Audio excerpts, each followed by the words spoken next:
So first I want to show you how textures work in Maya, and for that I'm just going to create a sphere. Maybe scale that up a little bit. There we go. And in the hypershade, which is the material editor, it can be accessed by pressing this button up here that my mouse is at. You can also grab it from the Windows rendering editor's hypershade that's got that same symbol of the blue ball there. So there's two methods of opening that up. This is where the magic for materials happens. This is where we create metal, wood, rubber, glass. Now, this is part of rendering. Now, rendering is essentially the way of creating the final look of an object. So, making the finished image. And for rendering, everything that falls under rendering is the shading, the materials, the lights, and the cameras. And in order to make a material, you want to know what render engine you're going to use. Maya has different plugins that can render an image, and different render engines need their own. Some of them need their specific lights, and they need their specific materials. So what we see here in the left-hand column, we'll see that there is Arnold, there is RenderMan, there is Maya. And so these are different render engines. Arnold is one render engine, RenderMan is another render engine, and Maya this is the Maya's default render engine, which is the Maya software and Maya hardware renderers. They have their own little materials. So if I click on Maya here, I can see the materials that I can use for Maya. And so at this stage, you need to know what render engine you're going to use. If you're planning to render in Arnold, you should use Arnold materials. If you plan to render in RenderMan, you should use RenderMan materials. And if you're planning to use Maya software, we'll use Maya software materials. Now I'm going to use Maya software right now because this is a basic introduction tutorial. And I'm just going to stick to the absolute basics, so just that the beginners understand what the difference is between different materials. So if I click here on Maya, I've got a whole selection of different materials at the top here.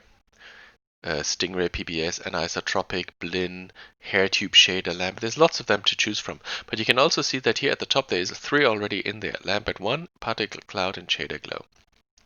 Every empty Maya scene has those 3. And so if I want to create whenever I create a new object, it's gray, and it's gray because every object gets this default shader, this Lambert 1. So what I want to do now, if I want to texture this, I want to go away from Lambert 1 and I want to choose something else to texture that with. And out of all the ones that we have here, we will talk about Lambert and Blinn. Only those 2 for now. So what I'll do in here, I'll just click on Blinn and it creates that. I can move that over to the side, and then I can also click on Lambert and it creates me a Lambert. And if this gets a bit messy because you have so many things to shuffle around in here, you can maximize this and you can highlight all of them, and you can click the layout button here, and it tries to puts a little bit of order into this. I can also make the materials a little bit bigger so we can see them a bit better at the top. So what we have here is Blinn 1. I'll move that to the right, and we have Lambert 2, which are the 2 that I have just created. Here's Lambert 2. If I select it in here, on the right I can see what color it's supposed to have. So if I click on the color swatch, I can maybe make this one dark pink.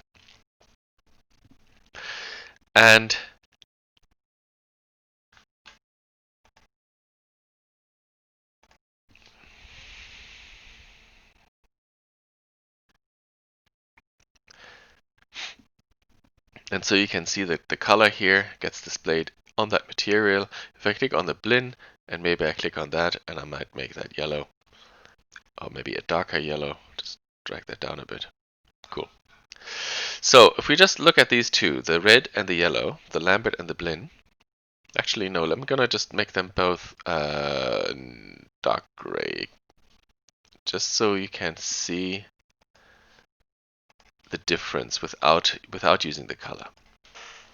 So if we now compare this Blinn and that Lambert, we can see that they have the same color, but the difference pretty much is in the shininess. The Blinn is the more shiny one. And so the Lambert here has controls for color, for transparency, making it a bit transparent here. It's got controls for ambient color, which is sort of the unlit part, the color that it will have in the areas where the light doesn't shine, which we'll usually keep black, so we want things to be dark and black when the light doesn't shine on them. And incandescence, which makes it like a glow effect. So you would do that on light bulbs or any sort of light emitting object. You would increase the incandescence. And of course, all of these can have colors, so the incandescence doesn't have to be white, it could be green, and it's a green object. Here in the top right, you can sort of see a preview of what that looks like on some geometry. So we'll usually leave transparency, ambient color, and incandescence alone, and we just sort of worry about the color of the object. Now on the Blinn, if I click on the Blinn, I have the same attributes, color, transparency, ambient color, incandescence here, but I also have a second set that is further down, which is a specular shading. Now the Lambert here does not have specular shading, it doesn't exist. The Blinn has it, and that's essentially your highlights. That's your shininess. And what we have here, starting maybe with the specular color at the top. So if I make that bright green, you can see that that Blinn now has a bright green sort of highlight. It looks a bit more metallic that way. Most objects other than metals should just have a white highlight. So it'll go back to white. The eccentricity now is a fancy way of saying how large it becomes. So we can have a small highlight and make this Blinn look like a polished sphere, or we can have a large one and make it look a bit more rough. There's more roughness there. And then the third one is specular roll-off. That is the strength. So if I set the specular roll-off all the way off, then this Blinn essentially looks exactly like the Lambert. There's no difference now, because what makes a Blinn is the fact that it can have that specular highlight. Otherwise, it's just a Lambert with a specular. A Blinn is a Lambert that has a specular assigned to it. So yeah, if you turn it off, you might as well not use one at all. So there's the strength of that highlight. So I can have a really strong highlight, but very small, if I wanted to have a polished sphere. Or I could have a large highlight, but very weak, and that would maybe look like a, maybe not quite so large, maybe make it a bit small like so. And so this might be my a rubber, or make it even weaker and even bigger, and that might be my foam handles. So it looks more like the foamy look now. So if I were to do foam handles for the scooter, I might go to the color and give that a yellow color, but a very broad highlight, and that's supposed to be then that foamy look. So we'll stick to that. That's all we'll look at Lambert and Blinns are all we're going to use here. So I've spoken about specular color, eccentricity, and specular roll-off. The last one is reflectivity. And by default, every Blinn is reflective. And it can surprise people because they do not see the reflectivity in here. The viewport does not show you that. It will show you the color. So if I apply this shader onto the sphere, if I just select the sphere, right-click the material and choose Assign Material to Selection, that is now applied to that sphere. And if I now go and play with the, let me just make that a bit smaller. If I now play with the settings of that material, actually can drag that on away from the monitor, just select the sphere and go to your attribute editor. And there I've got my sphere, my shape node, the original creation parameters for the sphere are still there as well, and we have this new thing here called Blinn1. So the shader is always going to be the rightmost of those tabs. And so I can go in here and play with the color, and maybe make that gray again. There we go. And I can play with its transparency. So if I look at that now, you can see that if it's a little bit transparent, a bit see-through. If I now make the highlight really small, but also really strong. Specular. color is strong. So this one goes down and this one goes up. I just noticed that the order here is different. When we looked at it in the hypershade, I'd never noticed that before. In the hypershade, and the specular shading, specular color is at the top, followed by eccentricity and then specular roll-off. And in the outliner, in the attribute editor, it's the other way around. That threw me just in a second. So now that I have a small eccentricity, large strength, large specular roll-off, we have sort of a glass material. And then they are always reflective. And that can throw people because the reflectivity cannot be seen in here. You don't see it until you have lots of objects in the viewport and you render them, and then you can suddenly see the reflectivity. So let me just turn down the transparency of this. I'll duplicate it.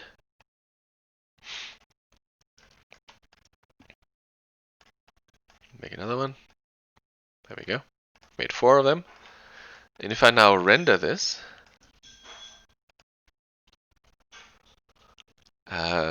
Arnold seems to be my default renderer, which is not the one I want to be using right now. So I will change this to Maya software and then render that again. Okay. So rendering is the process of making the final image, and we need to render in order to see what our object ultimately looks like. At the moment, it doesn't look like something we wouldn't expect, because we have not turned on all the settings for the renderer yet. There's one setting that we need to turn off with our Maya software renderer. So if we go to, you see that was the hypershade, was this button. This button to the left of it is our render settings. In Maya software, click on the Maya software tab here, find ray tracing quality, open that up and turn on ray tracing. If we close that now and render again, you can see the difference. So I can put this into memory.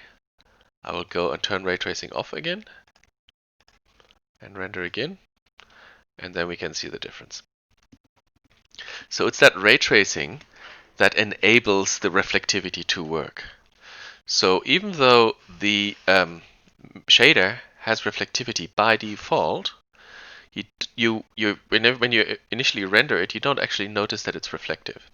And that's the reason it throws people a little bit, because people tend to do a lot of texturing before they do their final renders. And later on, a few days later, when they're ready to do the final image and they have the scooter and they have an environment for the scooter, some garbage bins around it and a ground underneath it and some trees in the area, and then they render it and they turn on ray tracing because you want ray tracing to be on.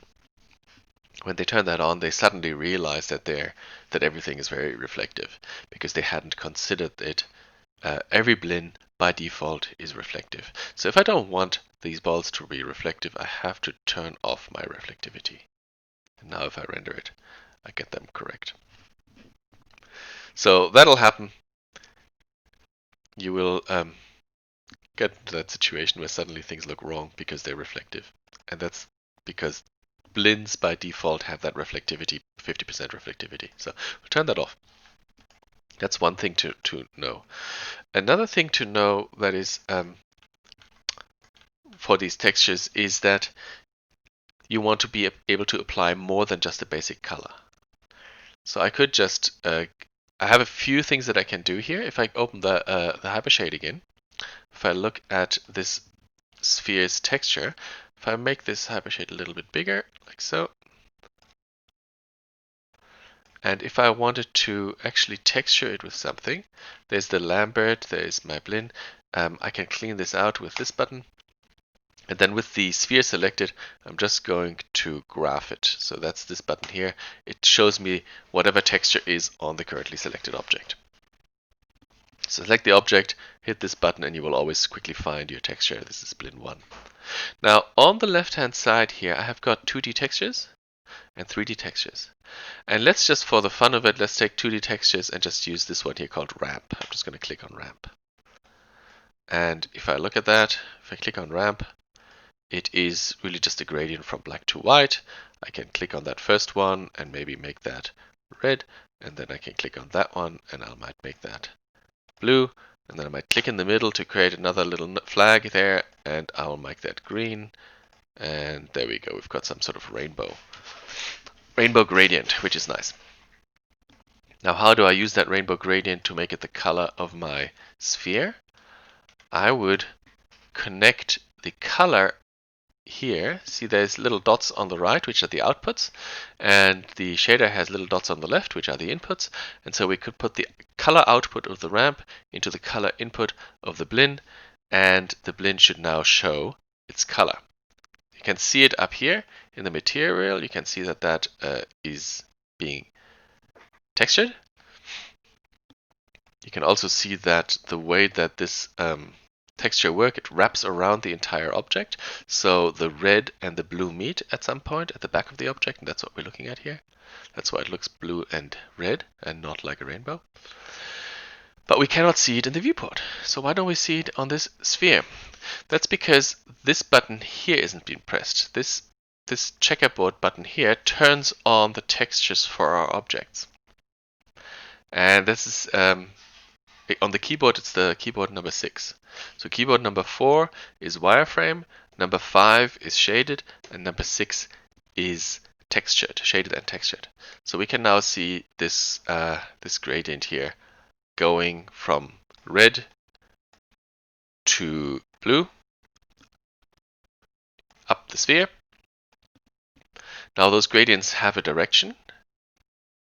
If I change that direction, so the direction that it goes from at the moment is vertical, and that's a V ramp. And I can also change that to a U ramp, which is horizontal. So if I go horizontal, you can see that it goes this way, from red to blue around the equator of the sphere. So V ramp goes vertical, U ramp goes horizontal. And you can see the little thumbnail here switching between vertical and horizontal. There are other options in there, but there's also the main thing that I wanted to show you is just how in the hypershade we connect colors with, or we connect these sort of attributes here with a way to show how they work on the shader. So let's now talk about some other material and rendering attributes. The first thing I want to talk a bit more in detail about is ray tracing. So I've already shown you the render settings up here, right next to the left of the hypershade. If you go to the render settings, we can see with a brand new Maya scene, the default renderer very often is the Arnold renderer, and right now we just want to keep it very simple, and we'll start with the Maya software, because it's the one that basically comes with Maya. And in the Maya software tab, we will see first of all down here that there is a ray tracing attribute that we can turn on. I will leave it off for now. Another interesting thing to know about here under common, if you scroll down to the very bottom under render options, you can see here that there is a tick box that is turned on which says enable default lights. In this scene I don't have any lights. I have not created any lights, but when I render I can see something. So that's important to understand that the 3D software needs lights to render, and in the absence of your own lights you will have this stuff enabled by default. If that is off and I were to render, it's just going to be pitch black. There's nothing there because there are no lights. So this is good to have on, and it's on by default. The moment you create your own lights, these default lights will become disabled automatically. So they will no longer work. But in the absence of lights, now other renderers don't do that. With other renderers, when you render, it's just black and you realize that, oh, I need to put in some lights first. But Maya software has this. Cool. Now, these three objects, the two spheres and that cube, they have got a Blinn shader. And a Blinn shader is the shiny one, the one that by default has reflectivity. But in my render here, I don't see anything reflecting, even though the Blinn reflectivity, if I click on that object here, reflectivity is at the default setting of 0.5.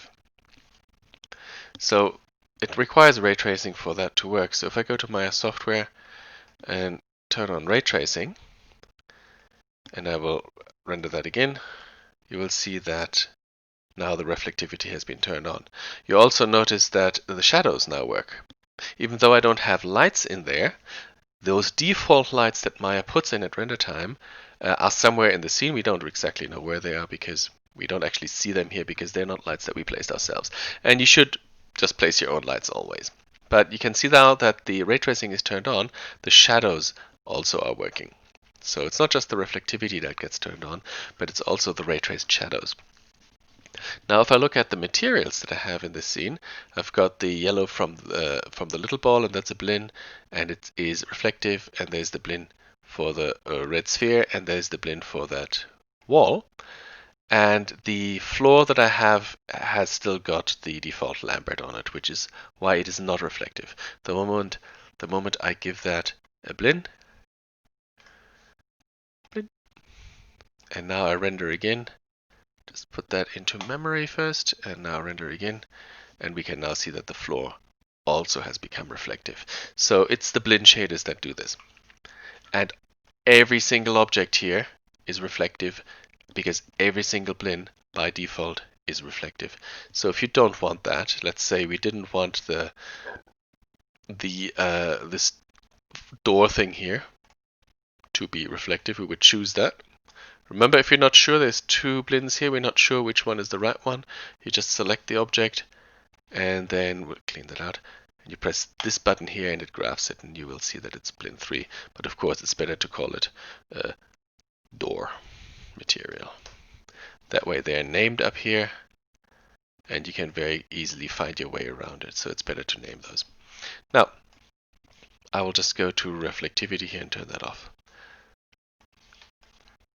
Now you have to do that for every Blinn because, as I said, by default, they are always reflective. So the door is now no longer reflective, as you can see. The next thing I want to talk about are these attributes that we have here on our shaders, like, how do we control the ambient color, the incandescence, and so on, the reflectivity? How can we control those rather than controlling them in here with just sliders? How can we control those with textures? And I'm probably going to use the floor as a good example. So then I'm going to select the floor. I'm going to graph the floor's texture, which is currently called Blinn 4. I'm going to call it floor material. And for this floor, I'm just going to create a checkerboard. So it's already reflective. If I again go to my 2D textures here, there is one called checker. Remember, here is also the ramp that I used earlier down there. I've just dumped in the checker. And for one, I can connect color to color. This is already familiar to you. And if I now render this, let me put the old one in memory first and then render again. And so you can see the difference before and after. It's now got a checker material on there. The reflectivity of the sphere shows it nicely distorting here. The checker material is quite a simple one. I have control over colors. So maybe a pink into a light blue, for example. And if I now render this, that's about as much control as you have over the checker. You have a few other things. There's our familiar place 2D texture node. Let me just turn on the texture in the viewport here. And if I select the place 2D texture node, and then I go to its settings, I've got the repeat here. So I can set repeat that to a higher value. I'm just control dragging in that number field here to change it. Also, there's the rotate. If I wanted it at a 45-degree angle, I could do that. But that's about as much as we can do with our checkerboard material. Now let me set that back. Let me rather create another one, checker. And this time, let me connect it to the bumpiness. Okay, so I'm going to disconnect that one. So there's currently no material, no texture applied to the floor. This one here, I'm going to connect to the bumpiness. Now there is, in the Blinn, there's a bump mapping here, there's map. And what I can do, I've already created the checker, and I want to now connect it here into bumpiness. If I click on here with the middle mouse button and then just drag it onto the bump map here and let go, it's made that connection. But by middle mouse dragging it on there, Maya has also recognized that I'm connecting this to the bump map, and it's created this additional important bump 2D node. So it takes a texture and it creates this node here, which essentially controls the strength of the bump, and then it's put it in the floor. So to be able to compare before and after, you can already see the bumpiness in the viewport here a little bit, but the viewport bumpiness is not as good as when we do a render. So let us just open the render window again. This render here, this one was the one before we had the bumpiness. So let's render again now. And we can now sort of see the before and after of the bumpiness of that checker material. What I also might want to do is just change the camera angle a little bit. Maybe see what we can do from this angle. The bumpiness shows a bit nicer. It is a feature of the bumpiness that it's usually too strong. So with this bump 2D node selected, I have one slider here, bump depth, and I can reduce that, and that reduces the strength of the bump map. If I set it to 0, then there is no bumpiness, and a very good default, so the start value is 1, but a good default value would be 0.1. I recommend if you use these black and white bump maps, there are other bump maps that you can use. There's normal bump maps, but there's also the black and white ones. So we're just currently using a black and white texture, so it's just here use as bump. And those ones are best set with a bump depth of 0.1. So if I render that again, it looks a bit nicer. Oh, I've got a different camera angle here, so let me undo those camera moves. The square brackets on the keyboard to do that. And let's render this from this angle. Yeah. So how does this texture work? It just takes that checkerboard black and white and it converts it into bumpiness. So to the point where the black things are the lower bits and the white squares are the higher bits. So now we have that entire thing, the entire floor looks a bit like every second tile is sort of pushed out of the ground a little bit. Now, instead of bumpiness, let me now instead use the black and white image as transparency. Let's see what that looks like. So if I go into color and connect it here to transparency, and maybe I will disconnect the bumpiness so it doesn't get too confusing. So that's now disconnected. Just highlight a connection and hit delete to disconnect them. So color to transparency. And if I now look at this, you can see that this has become transparent in certain areas. Let me just turn off the ground grid.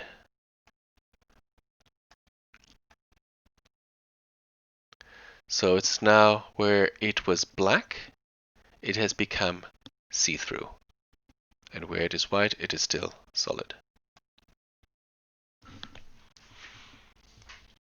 The same texture, controlling sometimes bumpiness, depending on how you connect it, or sometimes transparency. What would happen? Now this is a black and white. White is solid, black is see-through. What happens if I connect the colorful map to my transparency? It gets a weird transparent look to it. If I bring that sphere underground, it's not so clear-cut anymore, the transparency. And that is because the colors that I'm using are not black and white. So some maps really want black and white textures. I said already the bump map, if you're setting it to use as bump, you want to have black and white textures.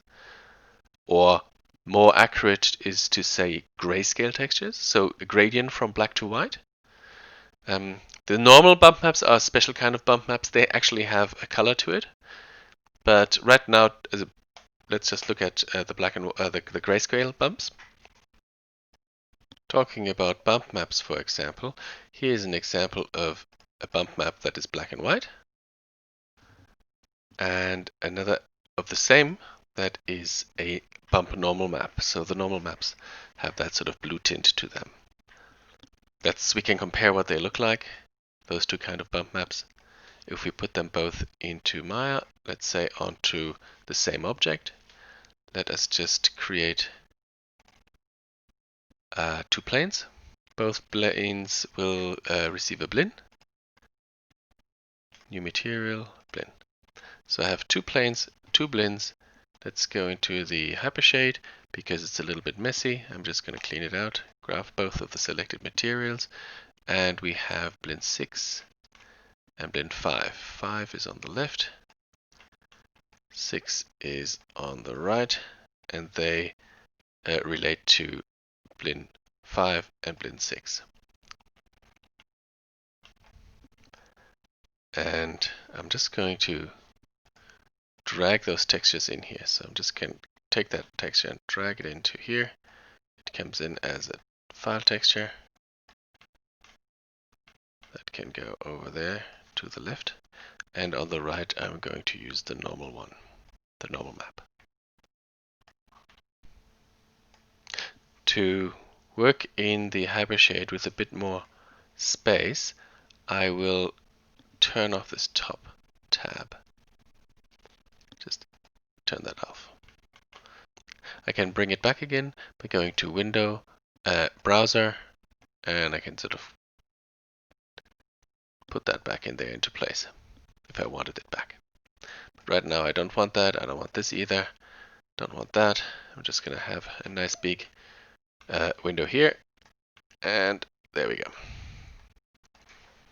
So click this Blinn, and where it says, oh, we don't want to see that thing either. Cool. So here where it says bump / normal mapping, this one here, the grayscale, is the bump map, and this one here, the blue one, is called a normal bump map. So this is essentially a scalar. You can call this one a scalar bump map and that one a normal bump map. So connect the scalar bump map into the bump slot here of the Blinn 5 and the normal bump map. Click Blinn 6, then middle mouse drag the normal bump map over here, and it also connects. And because this is a bit of a mess, I'm going to select all of them and clean that out a little bit. There we go. So on the left here, which is this is Blinn 6, this is the Blinn 5 on the left.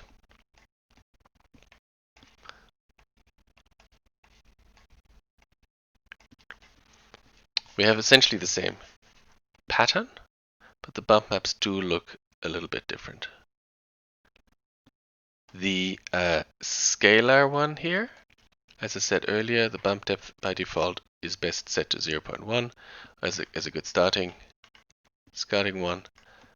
In this case, maybe it should be a bit stronger after all. They look very similar.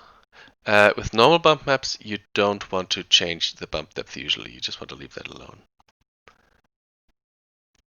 The normal bump maps, so the one on the right here, is deemed to work much better with the way that light hits the corners and edges, and you need a bit of a good quality bump map in order to see that.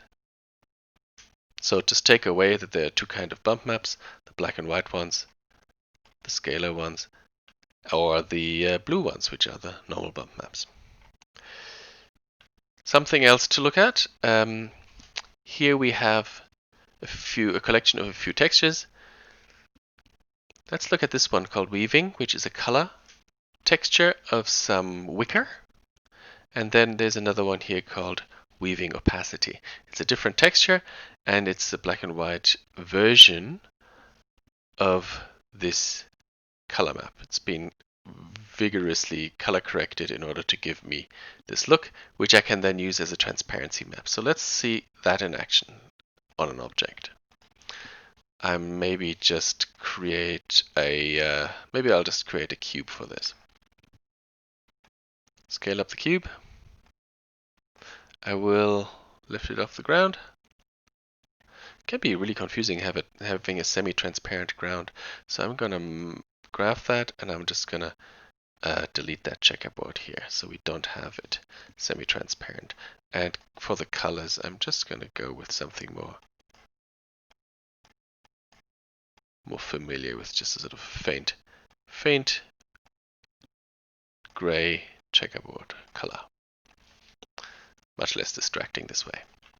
Alright, so I've got a big cube, and I'm going to take both of these maps, the weaving JPEG and the weaving opacity.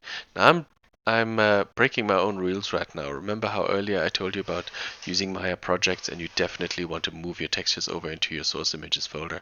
I'm being naughty right now because I didn't do that. And the problem it can be that you can lose your textures. Textures do not get saved with the Maya file. If you save the Maya file and take it somewhere else, if you don't bring these texture files along with you, they will, you will not have them anymore. You will lose those. So it is important that you understand that texture maps in Maya very much are separate files to the Maya file. So you should work within the Maya project to keep everything together. Cube. Creating a new material. Let's create another Blinn again. Here it is. Let's clean this out. A bit of order. In fact, what is this? This is the floor material. I don't even need that, so I can highlight that and then minus that out of here so I don't see that. And now I've got that new Blinn for the box. And I'm going to take the color map and connect it to the color of the box. And maybe I will make it a little bit smaller. So maybe set the repeat to 2 by 2.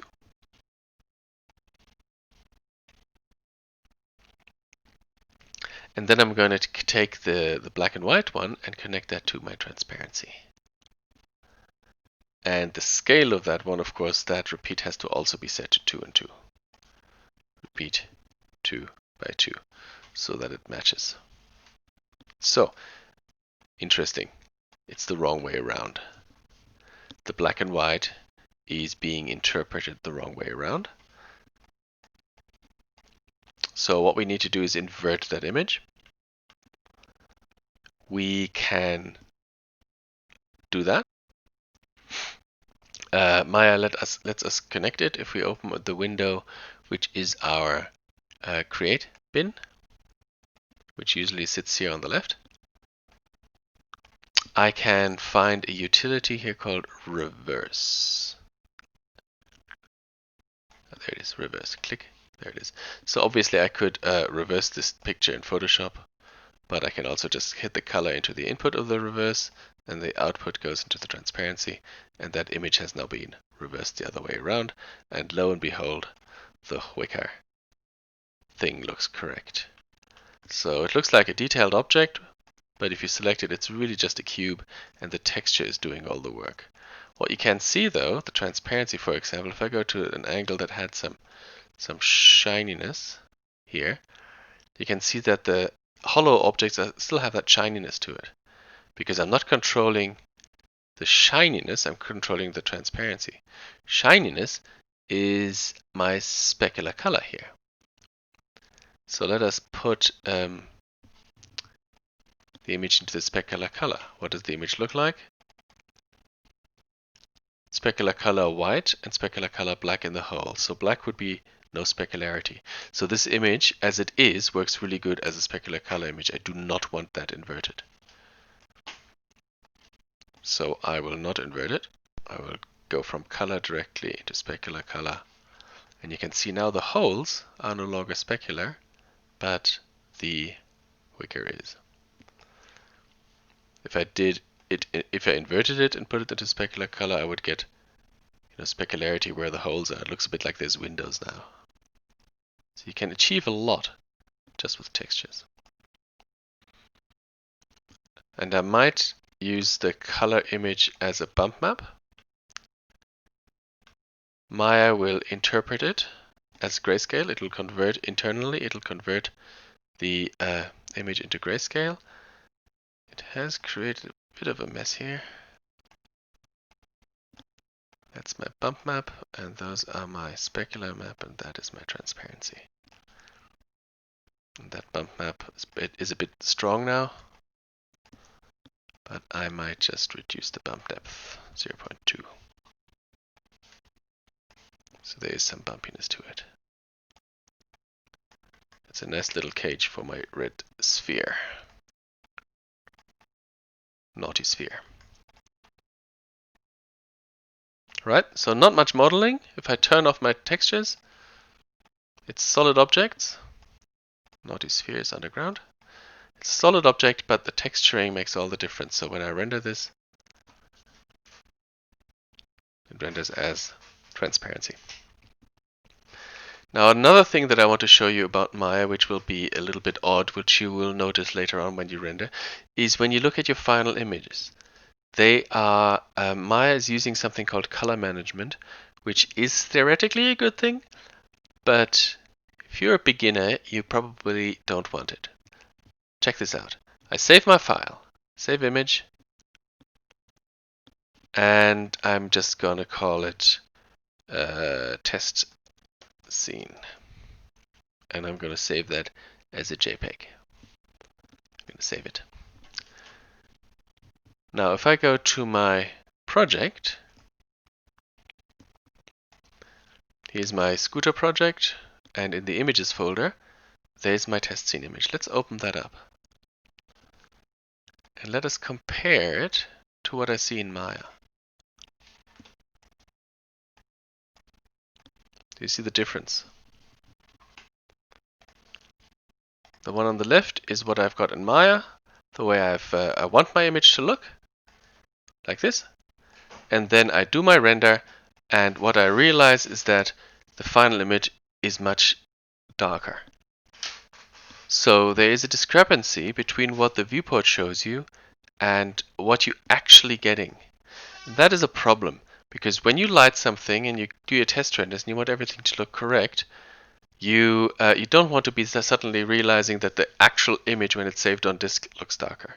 I'm not going to go into detail about what color management is, but I'll show you how to fix it. There's a little blue button which turns it on here. Click on that, and you will see the image for how it properly works. So we don't want to use color management just right now as a beginner.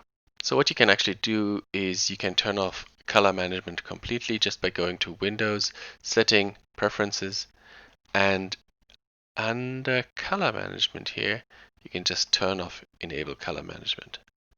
And what we now see in the viewport is the actual darkness. See, with color management on, everything looks a bit brighter.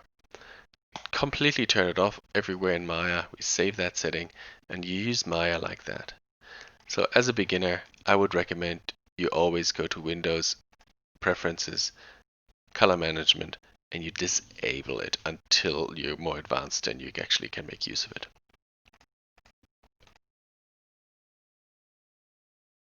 So we've got the color.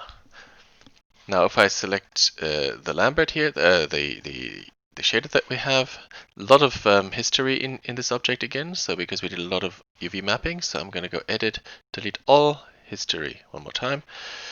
And so if I go to this object's Blinn texture here, we can see that we have a color.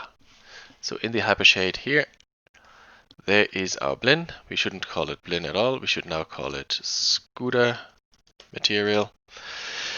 And this here, this file 1, that is our color. Scooter color. This is our texture. So usually I do text. Remember that we had discussed different levels of shininess.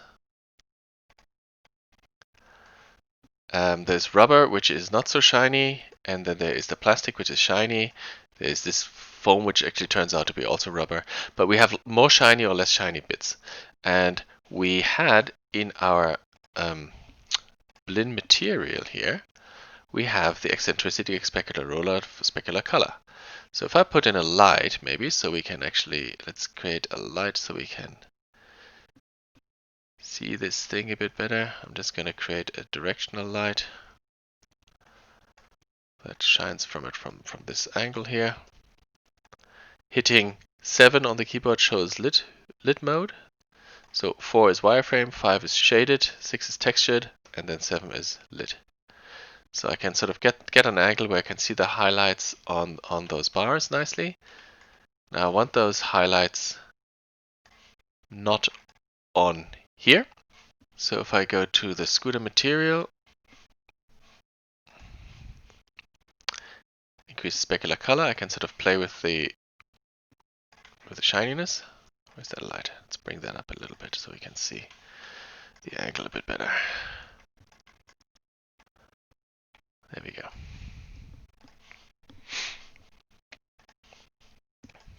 So I can get my specular color to get that nice and shiny, but you can see how the shininess is the same on the handlebar and on the rubber grips. There's the specular roll-off, which is the size, and then there's our eccentricity, which is how shiny it's supposed to be. So we can see here with that brake mudguard thing, we can nicely see how that looks. We want about this specular roll-off here with about that size. That looks nice.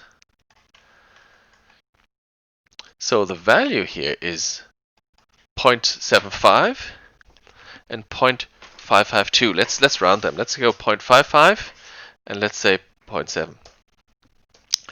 You have to think of those now as that's what we want for the handlebars, but not for the grips. We want that for our metallic bits. So let me just write that down in Photoshop as a percentage. This is 17% and that's 55%. So if I go here and we'll say that metal should be 17% eccentricity and 55% specular. Centricity, and then let's use red for specular. 55% specular. Let's look at the wheels. Maybe here I want to have a bit more shiny. Like maybe I want it like that for the wheels. So that is, let's round that again. So that's 9%, 9% eccentricity, and let's say 83% specular. So 9% and 83. So here we want 83 and 9.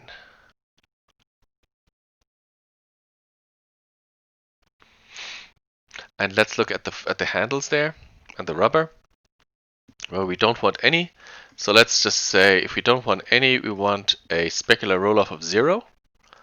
So we have nothing. And then eccentricity really doesn't matter so much when the specular roll-off. No, let's say that looks good. 81. So here on those handlebars we want 0% of specularity, and the eccentricity still did something, so let's say 81%. So different areas, different materials have different levels of shininess. And in our color, if we express that as color, those 80%, we have to use just a grayscale image because this is just a slider. This is not a color thing. These things take grayscale images. So that would mean that I want to make arrange my texture here to make a texture map for eccentricity and also one for texture for specular roll-off. So all of these get combined into one folder, and this is our color. And then we'll just have another folder, which is our eccentricity.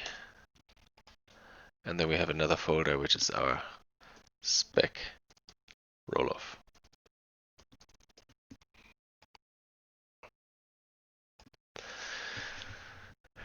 Let's work with specular roll off first. 55% is here, where its hue and saturation are 0, and that's 55%. So that's a 55% gray. And I can just turn on this thing again, specular roll off, make a layer inside of it, and fill that with 55% gray. Where the handles are, I want 0, so that's black. 0%, that's pitch black. So that's where the handles are. That's up here.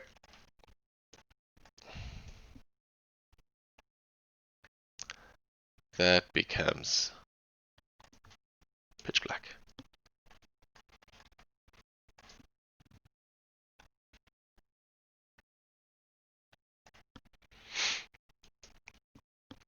And same with that rubber thing.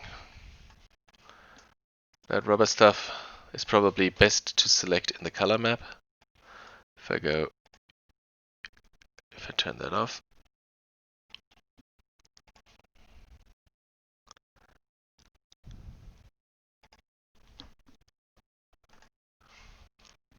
it's pretty much this part here. So I've just magic wand to selected it, and now I can fill that with 0. And that, so that's 0, that's 55 everywhere else, and then for the wheels, I wanted 83%. So I'm going to go and make that 83%.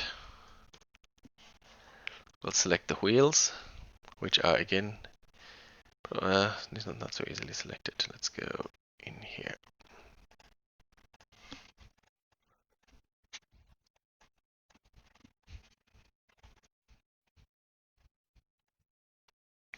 Turn that off. And this is my texture map for my specular roll-off. So I'm going to save that. Save as JPEG. In fact, I'm actually going to choose a different. I'm going to use Targa. Whenever you use grayscale images, it's better not to use JPEG. Spec roll-off. Go with Targa. Save that. The important thing is that you hit the compress RLE button. That's important. And then eccentricity is the last one. So let's make a layer inside of eccentricity. And eccentricity is going to be 17% pretty much everywhere. So let's go 17%. Fill everything.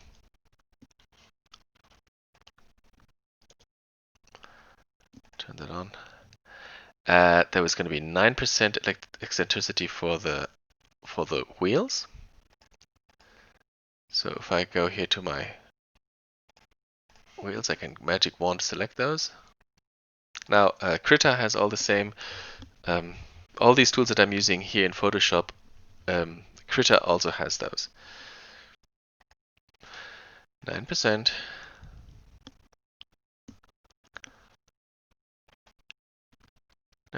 And then for the handles, it was 81%.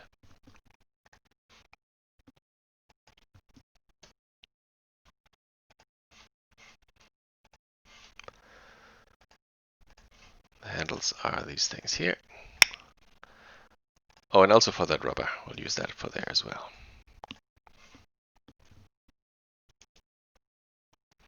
And so this picture is my eccentricity. And because it's a grayscale image, I'm going to use Targa. Eccentricity. Save that. And very lastly, I'm going to create a little bit of bumpiness for this rough thing that we're standing on.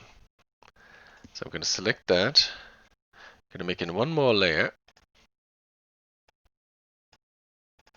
This is our bumpiness. Just going to add a noise in there. You'd have a color in there first.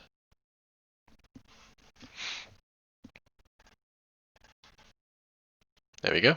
That'll do. That's bumpiness.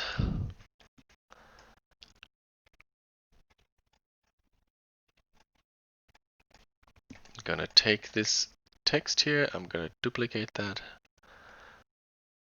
put it onto the bumpiness layer so that there's a copy on the bumpiness layer.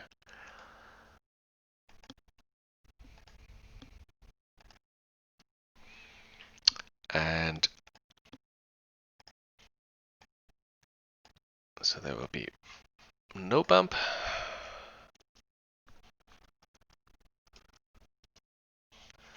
The text will be black as well.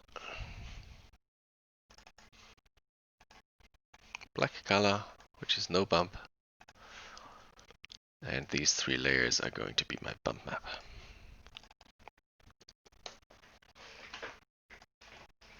File, save as.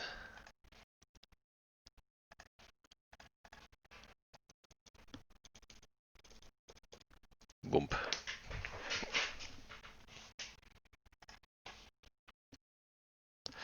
So if we look at our textures now, we have a color image, eccentricity, specular roll-off, and bumpiness. So let's start with the bumpiness because that could look most interesting.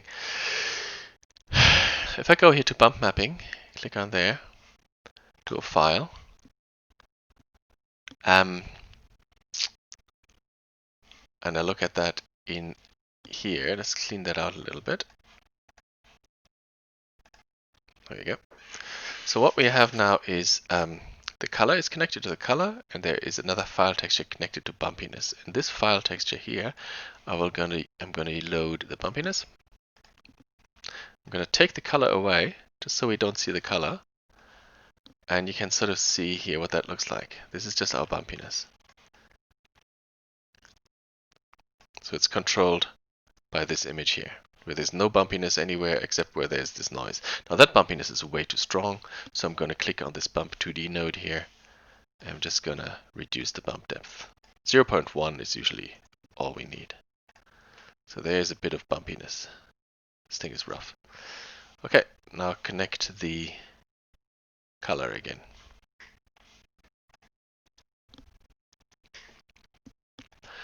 And then in our specular eccentricity here, I'm going to click File Texture, and I'm going to load the eccentricity image.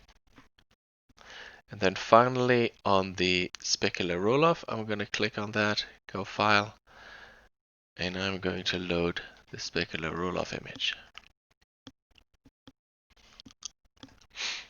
Now this is a proper material. It has bumpiness, it has shininess, it has a color. All these components, all these 4 different images feed into our shader. And the finished model, you can see now that there's different levels of shininess on the wheel and the mudguard. If we look at that, see how the wheel is more dense, the shininess, because we applied these values here that we sort of figured out. The handlebars, we need to get a right angle here. You can see there's shininess there, but then there's no more shininess on the grips. And this model is finished and textured and unwrapped. Now it's a long process, but that's how you do it.